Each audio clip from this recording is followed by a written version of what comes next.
Students, ज्योति और फुले group of education में एक बार आपका फिर से स्वागत है।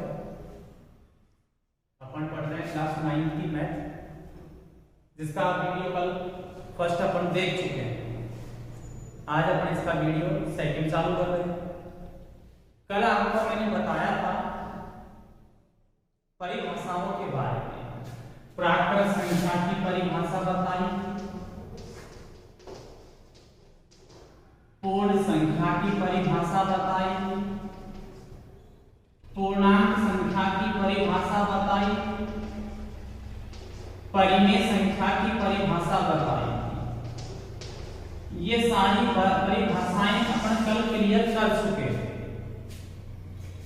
इसके बाद अपन ने परिमेय संख्याओं के मध्य की परिमेय संख्याएं ज्ञात करना और पढ़ा।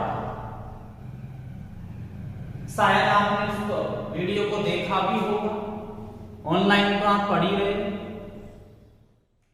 आज आगे उसी का आगे का विस्तार अपन करते हैं।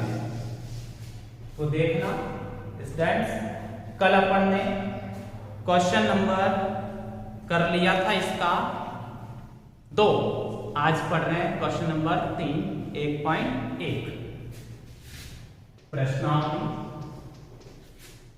1.1 क्वेश्चन नंबर 3/5 और 4/5 के बीच की 5 परिमेय संख्याएं ज्ञात करो। 3/5 और 4/5 के बीच की 5 परिमेय संख्याएं ज्ञात करो।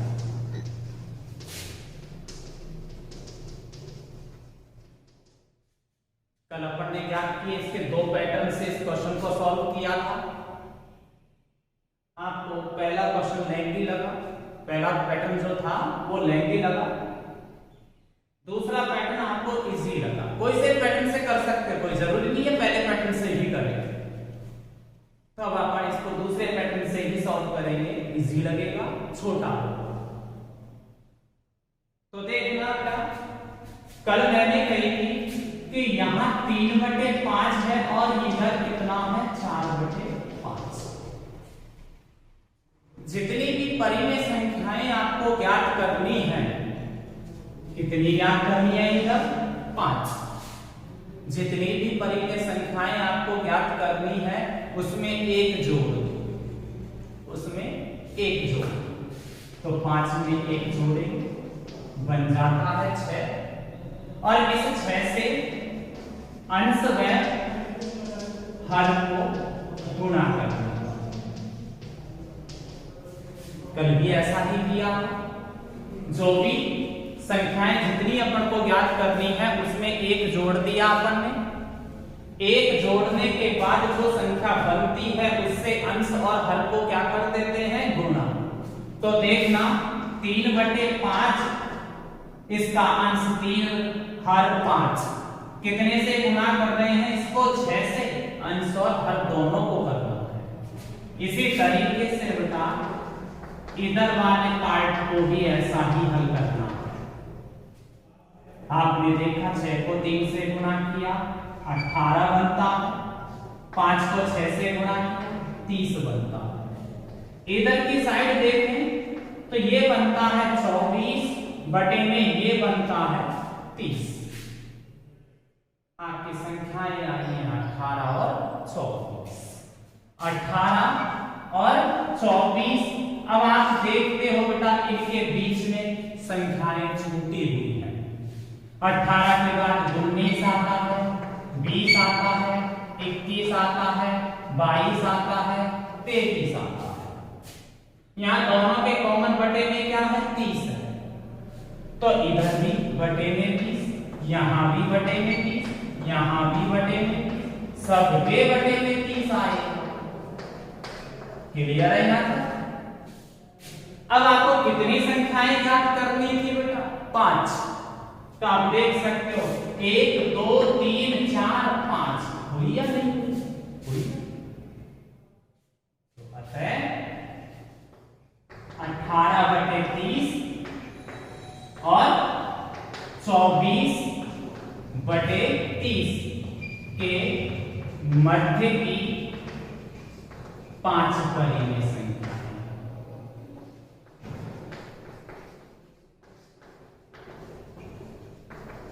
कौन कौन सी आई?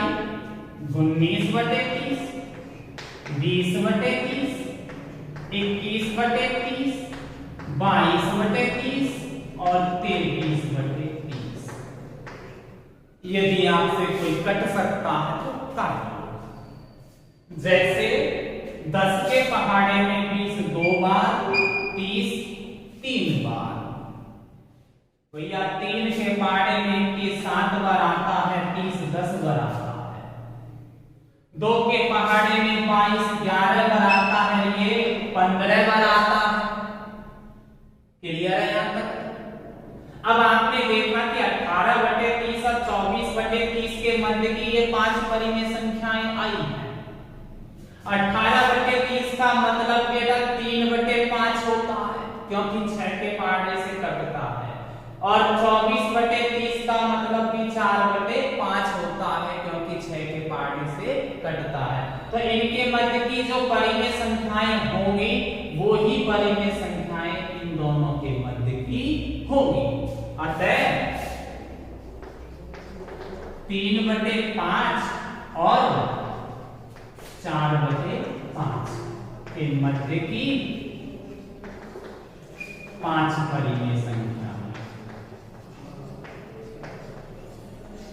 बराबर हुई कितनी? 19/20। इसके बाद 2/3, इसके बाद 7/10, इसके बाद 11/15 और 23/30, जो कि आपका आंसर बनता है। उम्मीद करता हूं आपको सवाल समझ में आया होगा। नेक्स्ट क्वेश्चन देखते हैं इसका। हाँ, यदि आपको समझ में नहीं आता है तो आप अपने कमेंट बॉक्स में कमेंट लिख सकते हैं, आपकी समस्या का समाधान जरूर होगा।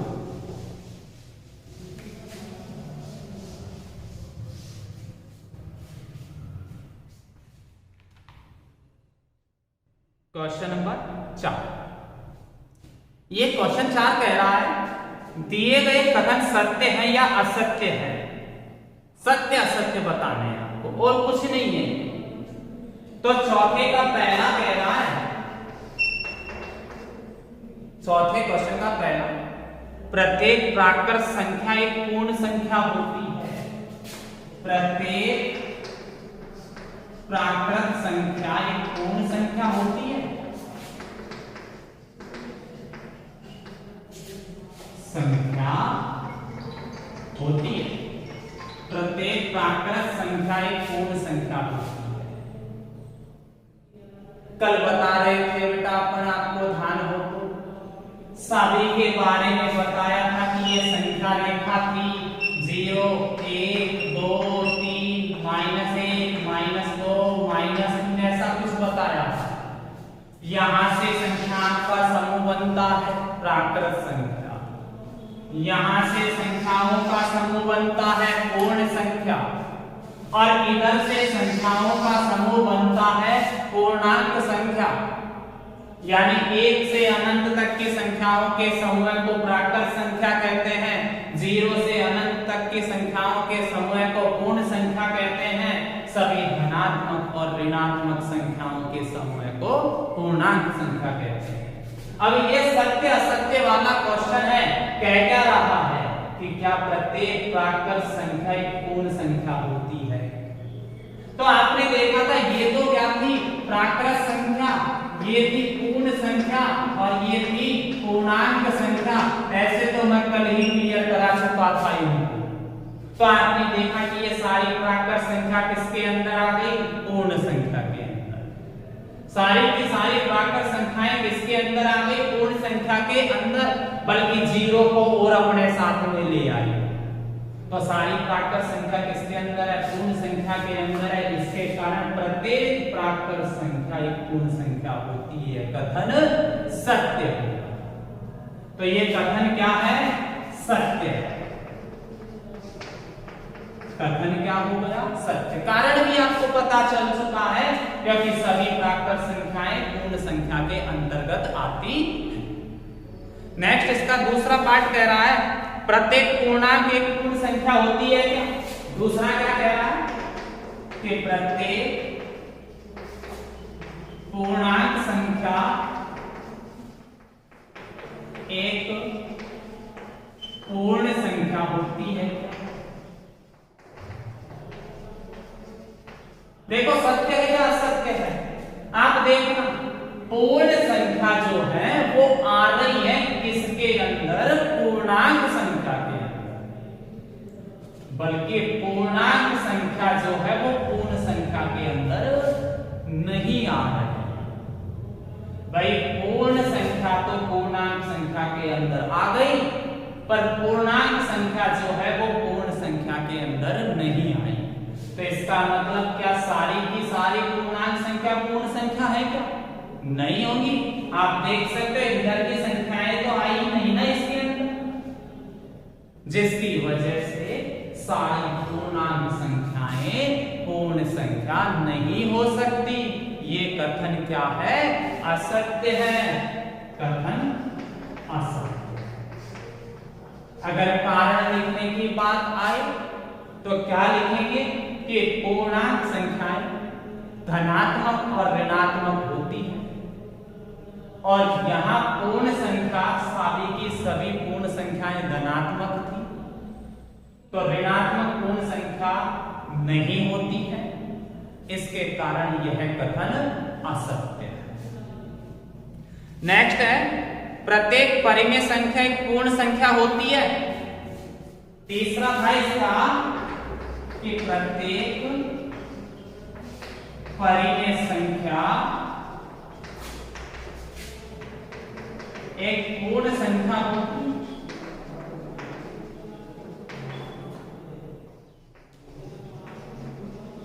ये कथन सत्य है या असत्य?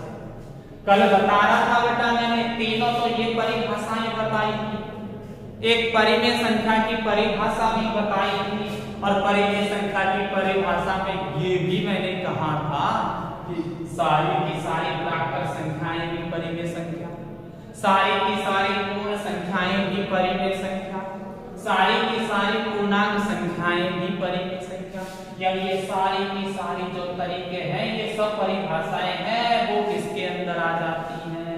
परिमेय संख्या के अंतर्गत। तो यहाँ बोल क्या रहा है?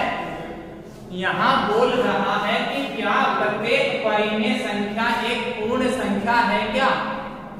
बेटा देखो पूर्ण संख्या है जो परिमेय संख्या के अंदर आती है, ना कि सारी परिमेय संख्याएं पूर्ण संख्या के अंदर आएंगी, क्योंकि परिमेय संख्याएं धनात्मक भी हो सकती हैं, ऋणात्मक भी हो सकती हैं।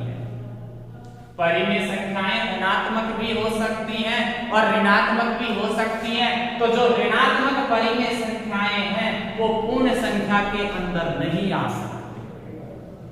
ऋणात्मक परिमेय संख्याएं जो हैं वो पूर्ण संख्या के अंदर नहीं आ सकती। इसलिए सारी की सारी परिमेय संख्याएं, क्योंकि क्या बोला है? प्रत्येक बोला है। कुछ बोलता तो होता, कुछ बोलता तो होता, पर कुछ नहीं, सभी बोला है। ठीक है, तो प्रत्येक परिमेय संख्या पूर्ण संख्या नहीं होती। यह कथन क्या है? असत्य। तो इस तरीके से आप देखते हो बेटा आपका चैप्टर 1.1 कंप्लीट होता है।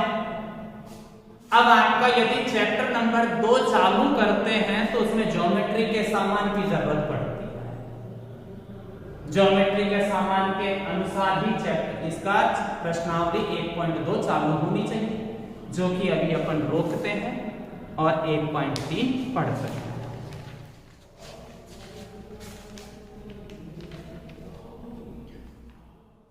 देखना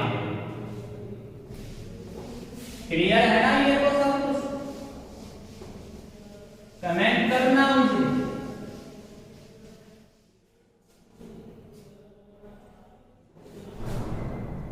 1.3। सबसे पहली चीज है बेटा शांत दशमलव प्रसार पहचानना। शांत दशमलव प्रसार पहचानना कैसे? जैसे बेटा मैं 4 का भाग दे दूं 27 में, 4 का भाग दे दूं 27 में, आप देखते हो 4 6 24, 3 बचा, पॉइंट लगाया, 30 हो गया, 4 7 28, 2 बच गया। इस पॉइंट की वजह से इधर 0 हट जाता है और 4 पंजो 20, ये क्रॉस। और एक देखता हूं बेटा मैं 3 का भाग 19 में देकर 3 6 18, 1 बच गया, पॉइंट लगा दिया, 0, 3 3 9, ठीक है। कितना बच गया? 1, पॉइंट से वापस 0, 3 3 9, कितना बच गया? 1। अब आप देख रहे हो बेटा भाग रुकने का ही नाम नहीं लेना, देते चलो चाहे कहीं तक भी देते रहो, आता चले। यहां भाग ने रुकने का काम कर दिया, उधर रुकने का काम नहीं कर रहा। अगर भाग रुक जाता है आपका तो वो शांत होता है।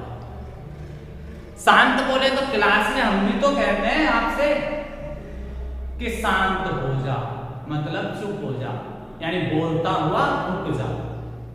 तो भाग यदि रुक जाता है तो वो शांत होता है। रुकता नहीं है, चलता जाए, कितनी बार ही देते रहो तो वो अशांत होता है। तो इसकी पहचान करने का तरीका है, क्योंकि इतनी लंबी प्रोसेस अपन को नहीं करनी है। इतनी लंबी प्रोसेस को रोकने के लिए इसमें तरीका है कि सबसे पहले हरों का अभाज्य गुणनखंड करेंगे।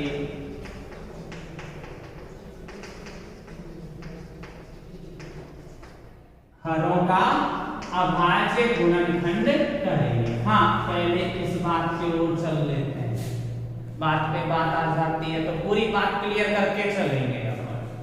अभाज्य नाम से ही पता चल रहा है, अभाज्य, अभाज्य। ए बोले तो ए उपसर्ग लगने से, हिंदी पढ़ते हो आप, ए उपसर्ग लगने से नकारात्मकता का भाव देता है नहीं। भाज्य बोले तो भाग जाता है।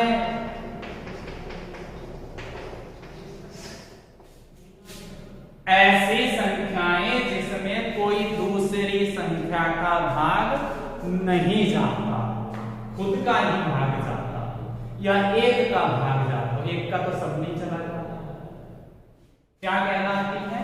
अभाज्य संख्या। जैसे 2 है ना, 2 में खुद का ही भाग जाता और किसी का भाग नहीं जाता,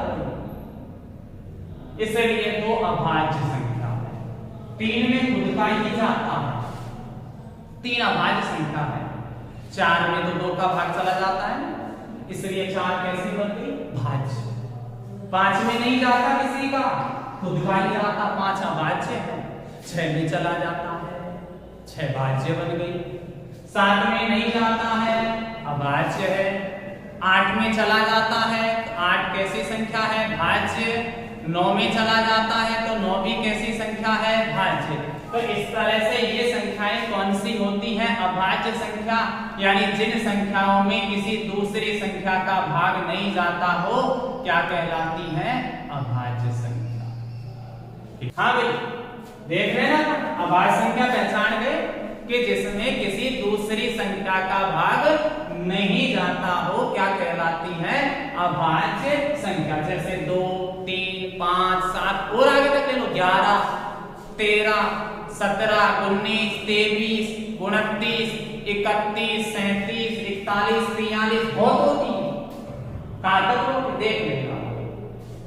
तो मैंने बोला कि शांत दशमलव प्रसार की पहचान करना कि हरों का अभाज्य गुणनखंड करने पर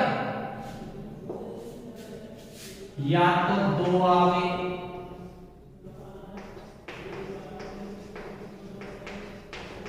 या 5 आवे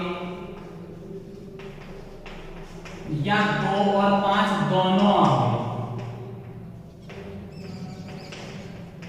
दोनों आवे। समझ रहे हो? हरों का अभाज्य गुणनखंड करें तो या तो अकेला 2 आना चाहिए या अकेला 5 आना चाहिए या 2 और 5 दोनों ही आने चाहिए, अलग से और कोई संख्या नहीं आनी चाहिए। अलग से मैं मेरी खुद की डेफिनेशन लिख रहा हूं बेटा आपको समझने के लिए। ऐसे तो यहां लिख रखा है डेफिनेशन किताबों के अनुसार तो 2 की घात m गुणा 5 की घात m का रूप होना चाहिए। अब पर आप कंफ्यूज हो जाओगे, इसलिए मैं अपनी खुद की लैंग्वेज से लिख रहा हूं। आवे अलग से कोई संख्या ना आवे, अलग से कोई संख्या ना आवे। यदि आ भी जावे तो वह अंश से कट जानी चाहिए।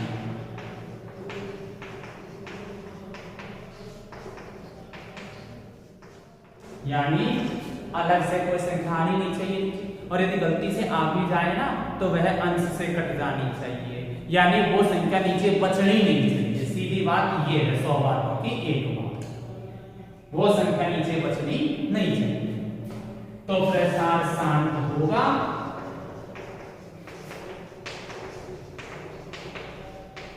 अन्यथा ऐसा। क्लियर है? क्या बोला? शांत दशमलव प्रसार की पहचान करने के लिए हरों का अभाज्य गुणनखंड करने पर या तो अकेला 2 आना चाहिए या अकेला 5 आना चाहिए या 2 और 5 दोनों आने चाहिए, अलग से कोई संख्या नहीं आनी चाहिए। और यदि आ भी जाए तो वह अंश से कट जानी चाहिए, तो प्रसार शांत होगा, अन्यथा अशांत। देखते हैं बेटा, देखे तो सही इसको सॉल्व करके कुछ ऐसा ही है या नहीं।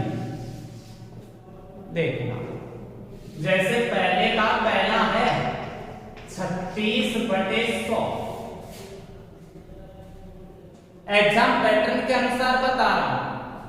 100 ये तो अंश है, ये हर है, जानते हो, ये तो छोटी क्लासों में पढ़ा है।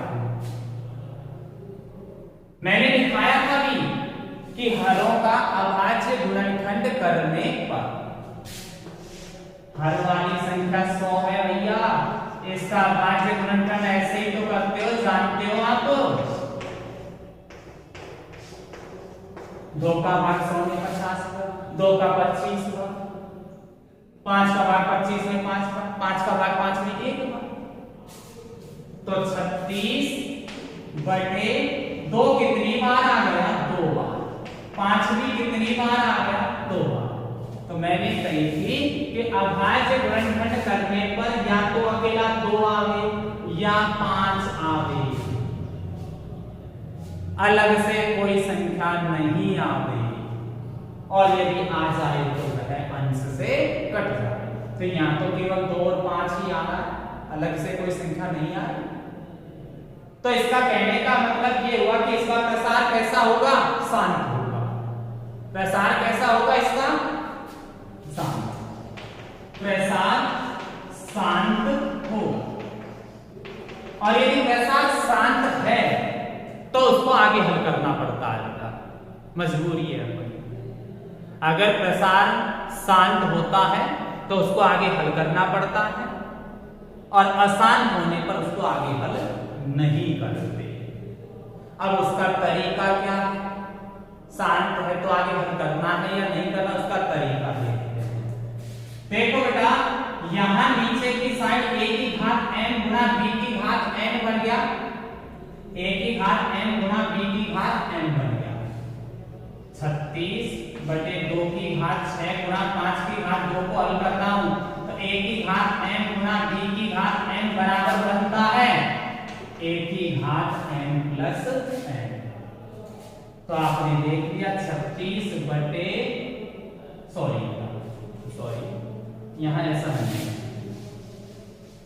यहां आपने देख लिया बेटा कि कि अलग अलग है पहले, इनकी घातें समान होनी चाहिए, इनकी घातें क्या होनी चाहिए, समान, इनकी घातें समान होनी चाहिए।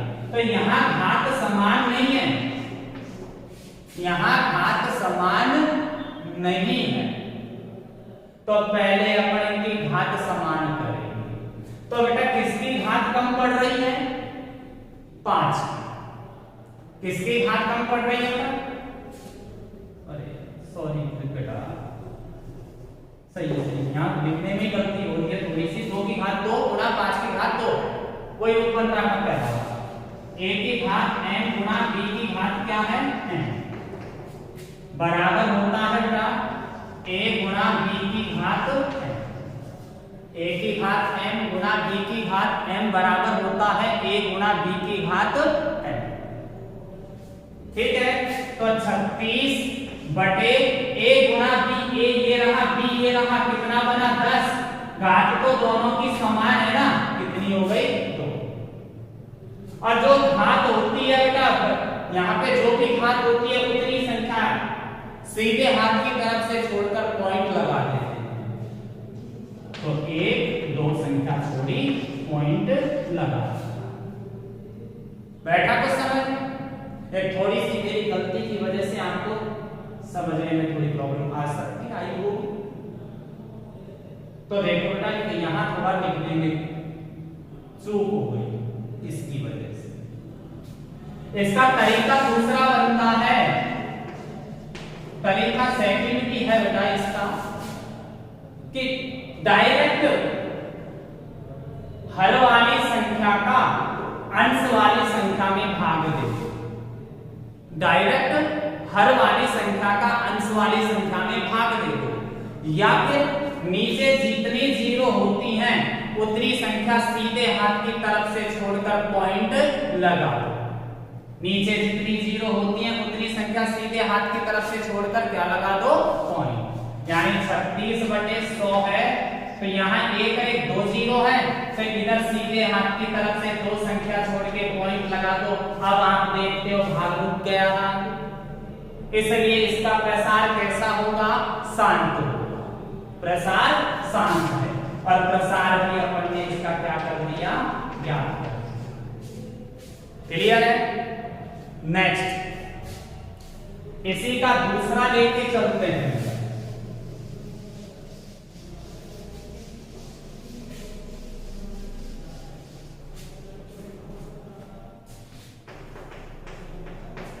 एक बटे 11।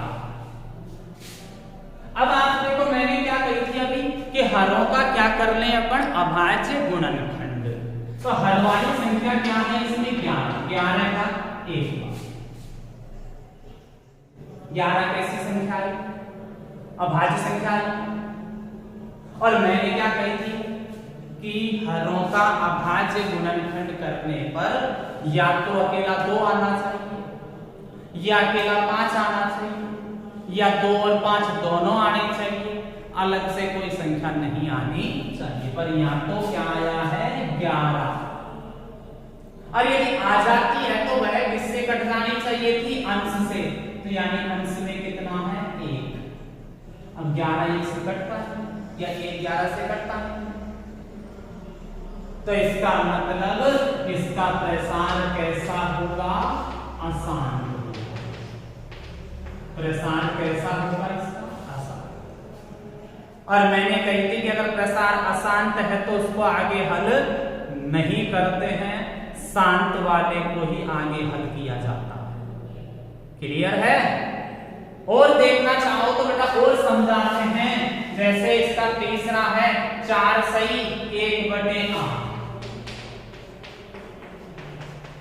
पहले बेटा ये मिश्र भिन्न है, सादा भिन्न बनानी पड़ेगी। वो कैसे बनती है, 8 को 4 से गुणा करते हैं, 32 होता है। 32 में कितना जोड़ते हैं, 1 तो 33 बनता है, बटे में कितना। अगर आप डायरेक्ट हल करना चाहो डायरेक्ट कर सकते हो, पैटर्न से करना चाहो पैटर्न से कर सकते हो। तो 33 बटे 8 आया है, तो मैंने क्या कही थी कि हरों का अभाज्य गुणनखंड करने पर ऊपर अंश है, नीचे हर है। हरों का अभाज्य गुणनखंड करेंगे तो 8 में 2 का भाग 4 बार, 4 में 2 का 2 बार, 2 का 1 बार। फिर मेरे नियम के अनुसार चले अपन। नियम ने कही थी कि हरों का अभाज्य गुणनखंड करने पर या तो अकेला 2 आना चाहिए या अकेला 5 आना चाहिए या 2 और 5 दोनों आने चाहिए, अलग से कोई संख्या नहीं आनी चाहिए। तो यहां देखो बेटा 2 ही 2 आ रहा, 2 ही 2 आ रहा। प्रसार कैसा होगा इसका? शांत होगा। तो 33/2 की घात कितनी आई? 3। तो इसका प्रसार कैसा हो गया? शांत हो गया। अगर प्रसार शांत है तो आगे हल करना है, नहीं तो नहीं करना। अब इसका प्रसार आगे कैसे याद करते हैं? 2 तरीके बताए अभी आपको। एक तो तरीका बताया कि सीधे 8 का किसमें भाग दे दो? 33 का। 8 चौक 32, 1 बच गया, पॉइंट लगा दीजिए 0। 8 1 8, 2 बच गया, इस पॉइंट की वजह से 0 बढ़ जाएगा। 8 दूनी के 16, इस पॉइंट की वजह से वापस 0 बढ़ गया। 8 पंजे 40, पूरा पूरा भाग गया। तो ये इसका प्रसार भी है भाई, ये इसका प्रसार भी है, डायरेक्ट है ये। मैं आपको अभी से 10th बोर्ड के पैटर्न के अनुसार लेके चल रहा हूं। 9th में आप ऐसे कर सकते हो, हम देंगे नंबर। 10th बोर्ड में ऐसे करना पड़ेगा आपको, जो आगे बता रहा हूं। तो इसके लिए आपने देखा कि बेटा 2 की घात 3 आई, मैंने कही थी 2 की घात और 5 की घात के रूप में होना चाहिए। तो 2 की घात तो आ गई, पर 5 की घात नहीं आई, इसलिए 5 आपको लगाना है। जिसका भी घात का रूप नहीं बनता है 2 और 5 में से, वो बनाना पड़ता है। यहां जितनी घात होती है उतनी ही घात इसकी होनी चाहिए। इसकी 3 घात है तो इसकी भी कितनी होनी चाहिए? 3। यहां भी कितनी होनी चाहिए? 3।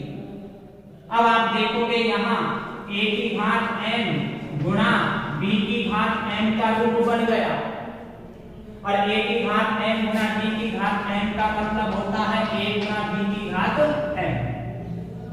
यानी कहने का मतलब था 33 गुणा इस 5 को तो कितनी बार लिख दे अपन? 3 बार लिख दिया। नीचे a गुणा b, a कितना माना? 2, b क्या माना? 5, कितना बन गया? 10। घात m कितनी है? 3। गुणा करना 50 25 125, गुणा कितने से? 33 से। 125 गुणा 33, 33 5 165, 16 33 66 16 72 82, 33 8 41, 4125। कितना आया? 4125। नीचे कितनी घात है? 3। तो 1 2 3 संख्या छोड़ के पॉइंट लगा देंगे। ये आपका इसका क्या आ जाता है? प्रसार। ये 10th बोर्ड के हिसाब से है, ये आपके 9th के हिसाब से। अब आपको देख लो कौन से तरीके से करना है, आंसर वही आएगा, आंसर वही आएगा। अब आप 10th बोर्ड के अनुसार करना चाहो, 9th बोर्ड के अनुसार, आपकी मर्जी। तो मेरे हिसाब से उम्मीद करता हूं समझ में आया होगा, और यदि अभी भी कोई प्रॉब्लम रहती है तो आप मुझे कमेंट जरूर करें।